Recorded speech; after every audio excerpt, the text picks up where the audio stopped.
let's take a minute to land the rest of this. The first bit is that we need to know when we connect the HDMI. How do we know that we've connected the HDMI? Well, the answer is going to be, it's very similar to how we knew that we had connected the USB cable. If I come over to my video section and I look at the HDMI AV source component, I get a wealth of information from that deep hardware level of integration between Q-SYS and the laptop coming in. So one of the things that we can notice is, all of this. We can know about the status. We can see all kinds of things like what is the video format, the color, the aspect ratio, the EDID, whether HDCP is on or not, etc. All kinds of things. But if you know something about the way that HDMI works, it works like this. The first thing that happens when you connect HDMI cables on both ends is a 5-volt signal is passed. When that happens, this light turns on. But this is not the light we're looking for.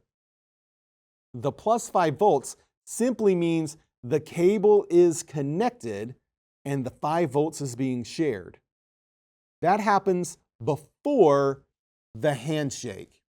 What we're waiting for is for this second light to turn on, right? The one called valid format. That light turns on after the cable is connected and the handshake was successful.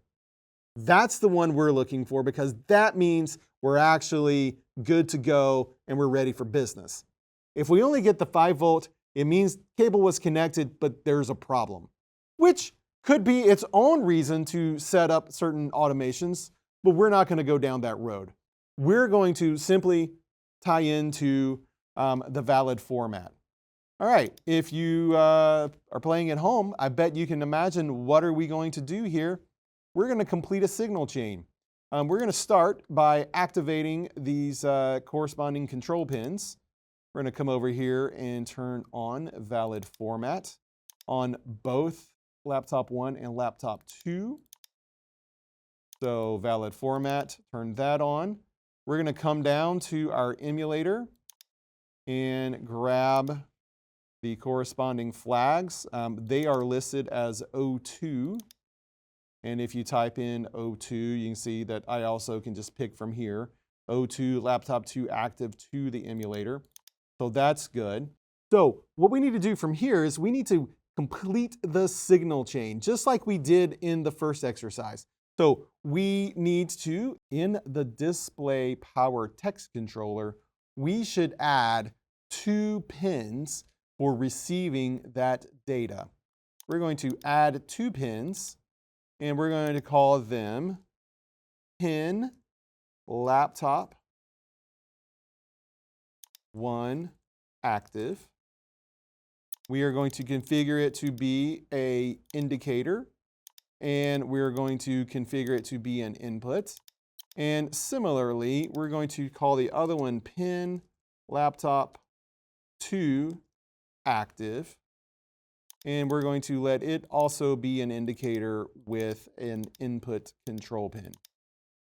And now that we have that, we can close it and we can grab the pins, flags, from the emulator. So they're the ones called O2, and we can organize our code a little bit. Those flags sort of overran the boundaries a hair. That's okay. So there we are. We have now completed the signal chain, and we have the data flowing through the emulator so that we can make it work. So let's come back into the script, and let's think for a moment. What do those event handlers need to look like? It's actually really easy from here because we already have the functions that need to make everything happen. Those pins are going to be found at controls.pin laptop 1 active.event handler, and it is a function. And inside that function, guess what we're going to do? We're going to call func power. And actually, we should think about this because we want to make sure the automation is the right kind of automation and not the frustrating kind of automation. Here's what we mean.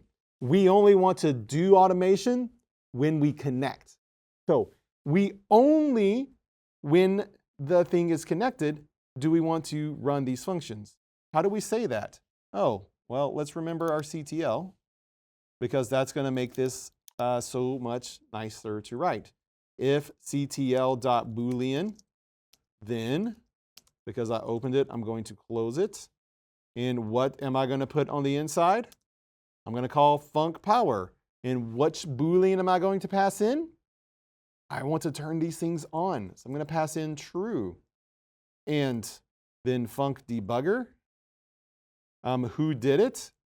Is pin laptop 1 did it. And what did he do? He did true. Okay. Similarly, pin laptop 2 is going to look exactly the same.